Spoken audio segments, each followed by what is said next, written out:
Hi hello. അപ്പോൾ എല്ലാവരും ചോദിക്കുന്നുണ്ട് എന്താണ് ഇഷ്യൂ. ഒരുപാട് പേർക്ക് എന്താണ് ഇഷ്യൂ എന്ന് മനസ്സിലായിട്ടില്ല.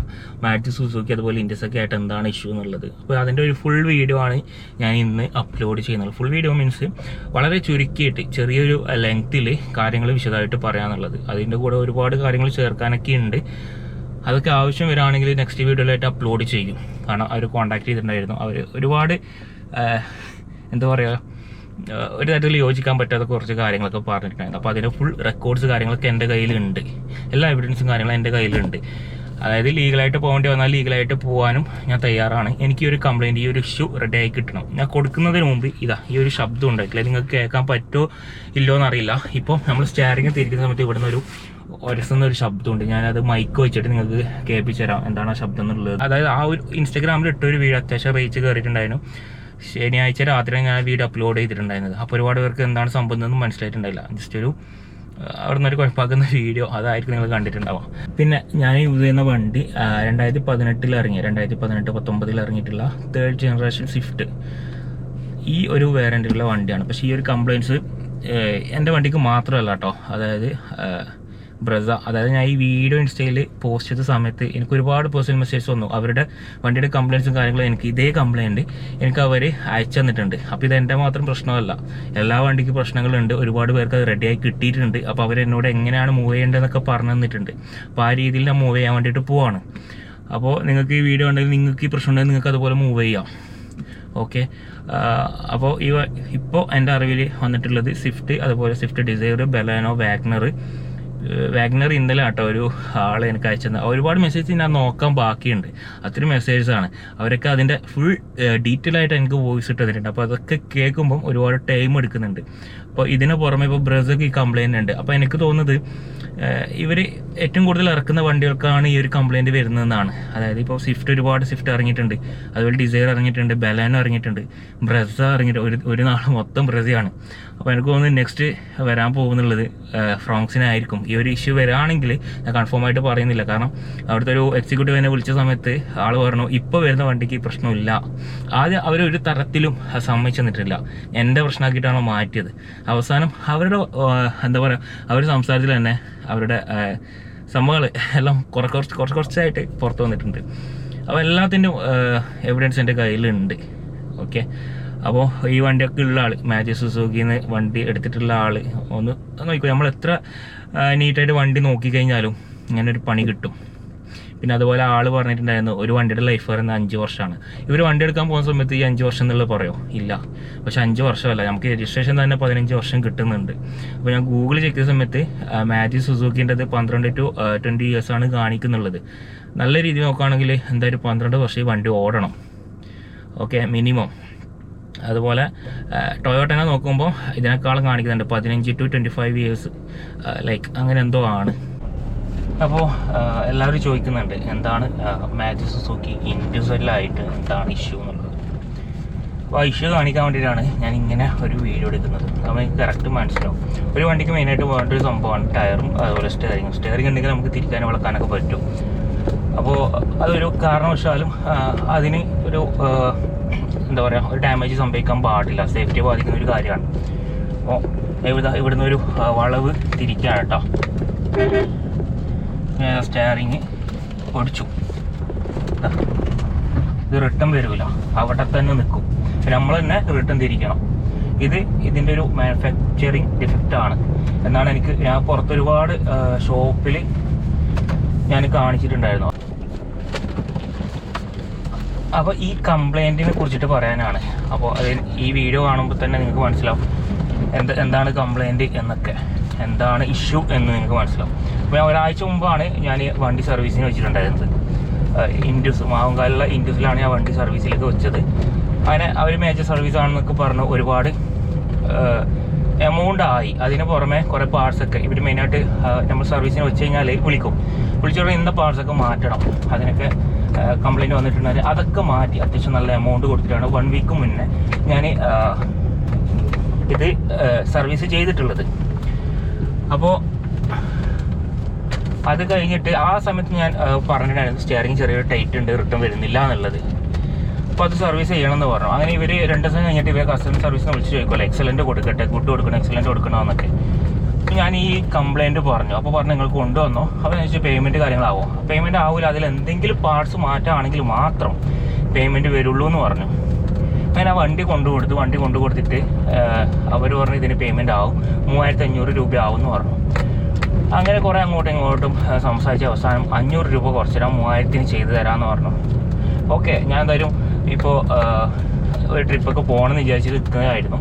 അപ്പോൾ എന്തായാലും വണ്ടി ശരിയാക്കണമല്ലോ, വണ്ടി ഇല്ലാണ്ട് നമുക്ക് പോകാൻ പറ്റില്ല.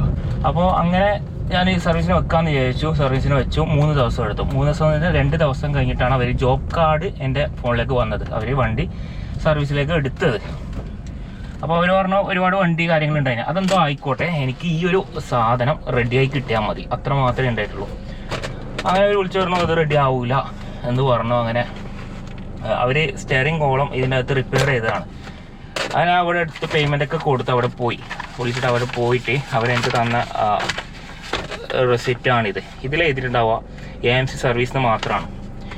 അപ്പോൾ എന്താണ് ഈ AMC സർവീസ് എന്ന് ചോദിച്ചു.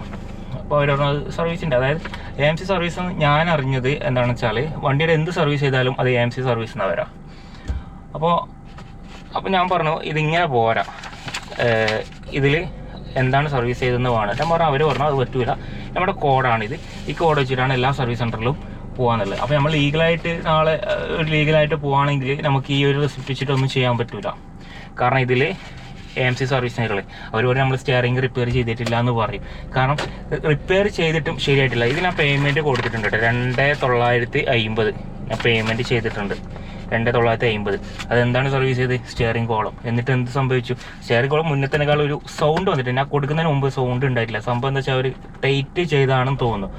ഇവിടെ ഇങ്ങനെ ഒരസുന്ന സൗണ്ട് ഉണ്ട്. ഞാൻ മൈക്ക് വെച്ചിട്ട് നിങ്ങൾക്ക് ഇപ്പോൾ കേൾക്കാൻ പറ്റില്ല. വണ്ടി എടുക്കുന്ന സമയത്ത്, വീട്ടിൽ നിന്ന് വണ്ടി എടുക്കുന്ന സമയത്ത് നല്ല സൗണ്ട്, സ്റ്റിയറിംഗ് തിരിക്കുന്ന സമയത്ത് നല്ല ഇവിടെ ഒരു വരസുന്ന ശബ്ദമുണ്ട്. അത് ഞാൻ നിങ്ങൾക്ക് മൈക്ക് വെച്ചിട്ട് ഞാൻ കേൾപ്പിച്ചു തരാം. പിന്നെ ഞാൻ നിങ്ങളോട് സ്റ്റിയറിംഗ് സൗണ്ട് വന്നിട്ടുണ്ടായിരുന്നു, അത് ഞാൻ നിങ്ങൾക്ക് കേൾപ്പിച്ചു തരാം. അതിന് മൈക്കിൻ്റെ ആവശ്യമില്ല. അതായത് സൈലൻ്റ് ആയിട്ടുള്ള ഒരു സ്ഥലത്ത് നിർത്തിയിട്ട് നമ്മൾ ഡോർക്ക് ക്ലോസ് ആയിട്ട് തിരിക്കാനൊക്കെ കേൾക്കും. അതാ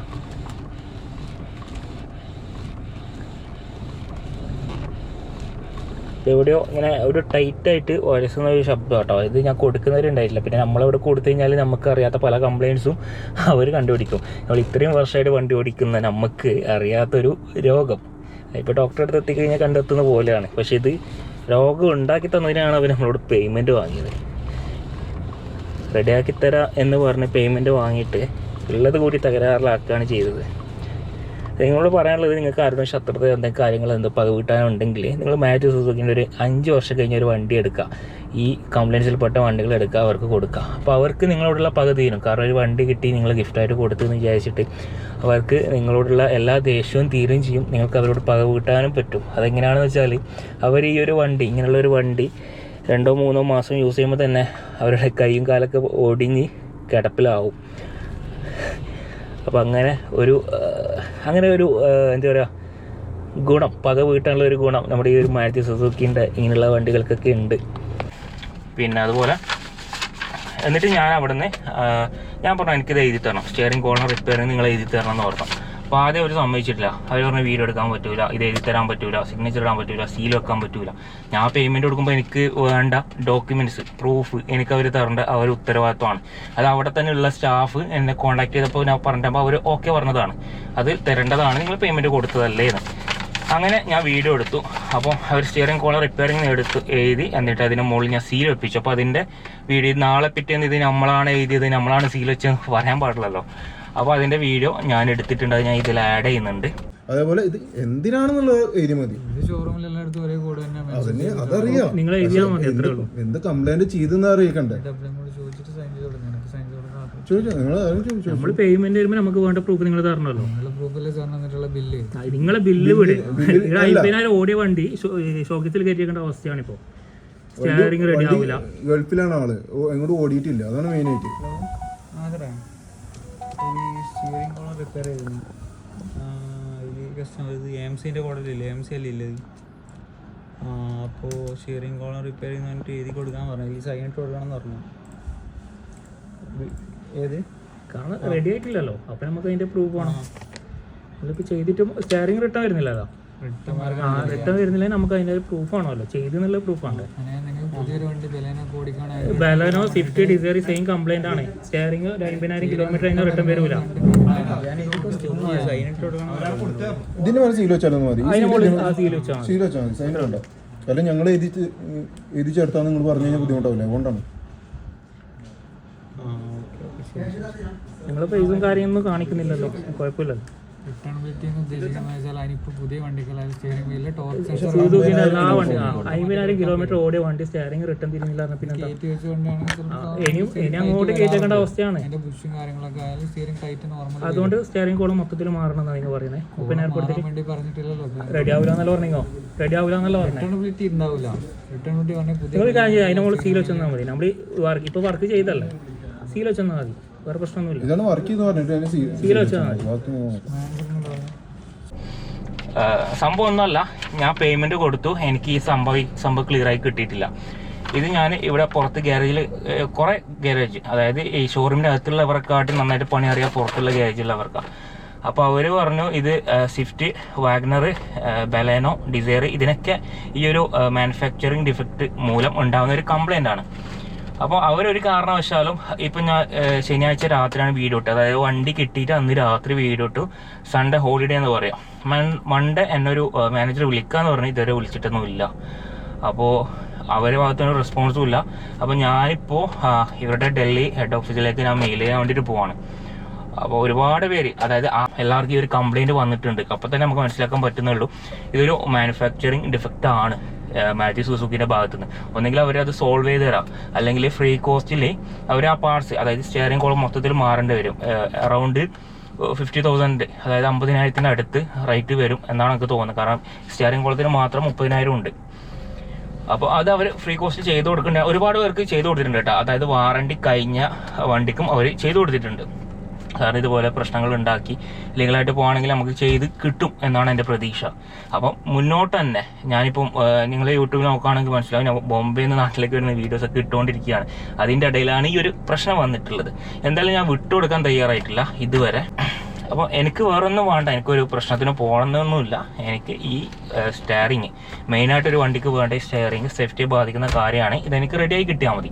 അല്ലാതെ എനിക്ക് അവരോട് പ്രതികാരം ചെയ്യാനോ എനിക്കൊരു പ്രശ്നവുമില്ല. എൻ്റെ അവിടുന്ന് 3 പേരായിട്ട് ഞാൻ സംസാരിച്ചിട്ടുണ്ട്. എല്ലാത്തിൻ്റെ കോൾ റെക്കോർഡ്സ് കാര്യങ്ങളൊക്കെ എൻ്റെ കയ്യിലുണ്ട്. പിന്നെ ഇതുവരെയുള്ള എല്ലാ പീരിയോഡിക് സർവീസും ഞാൻ ഇവരുടെ ഷോറൂമിൽ ചെയ്തത്. ഇൻഡസ്, KVR, പോപ്പുലർ, ഈ 3 ഷോറൂമിൽ വെച്ചിട്ടാണ് ഞാൻ ചെയ്തത്. ഞാൻ പുറത്തുനിന്ന് ഇതുവരെ ഇവരുടെ പീരിയോഡിക് സർവീസ്, അതായത് നമ്മൾ ഇയർലി അല്ലെങ്കിൽ 10,000 കിലോമീറ്റർ ആകുമ്പോൾ ചെയ്യുന്ന സർവീസ് കാര്യങ്ങളൊന്നും ചെയ്തിട്ടില്ല. അപ്പോൾ ഇതൊക്കെയാണ് സംഭവങ്ങൾ, വേറെ ഒന്നുമല്ല. ഞാൻ പേയ്മെൻറ്റ് കൊടുത്തു, എനിക്ക് റെഡിയായി കിട്ടിയിട്ടില്ല. അപ്പോൾ ഇവർ ഈ പേയ്മെൻറ്റ് വാങ്ങുന്നത് ശരിയാണോ തെറ്റാണോ, ഇതാണ് എൻ്റെ ചോദ്യം. പിന്നെ ഈ 2,950 അല്ലേ, 3,000 റുപ്പീസ് അല്ലേ എന്നുള്ളതല്ല. ഞാൻ പണിയെടുത്തിട്ടാണ് ക്യാഷ് ഉണ്ടാക്കിയതെങ്കിൽ എനിക്കിത് വെറുതെ കൊടുക്കാൻ താല്പര്യമില്ല. അപ്പോൾ അത്ര മാത്രമേ ഉള്ളൂ. അപ്പോൾ ഇതുമായിട്ട് ഞാൻ മുന്നോട്ട് പോവാണ്. ഞാൻ ഇപ്പോൾ ഡൽഹിയിലേക്ക് മെയിൽ ചെയ്യാൻ വേണ്ടി പോവാണ്. ഇന്നിപ്പോൾ കറക്റ്റ് ഡേറ്റ് 21-ാം തീയതി 11:41 ആയി. അപ്പോൾ ഇന്ന് ഞാൻ മെയിൽ ചെയ്യും. അപ്പോൾ ഇതിൻ്റെ ബാക്കിയുള്ള അപ്ഡേറ്റും കാര്യങ്ങളൊക്കെ ഞാൻ നെക്സ്റ്റ് വീഡിയോയിൽ ഇടുന്നുണ്ട്. അതുപോലെ ഇൻസ്റ്റാഗ്രാമിലും ഉണ്ടാവും. ഇൻസ്റ്റാഗ്രാമിൽ ഷോർട്സ് ആയിട്ട് അപ്ലോഡ് ചെയ്യുന്നുണ്ട്, യൂട്യൂബിൽ ലോങ് വീഡിയോ ആയിട്ടും അപ്ലോഡ് ചെയ്യുന്നതാണ് കേട്ടോ.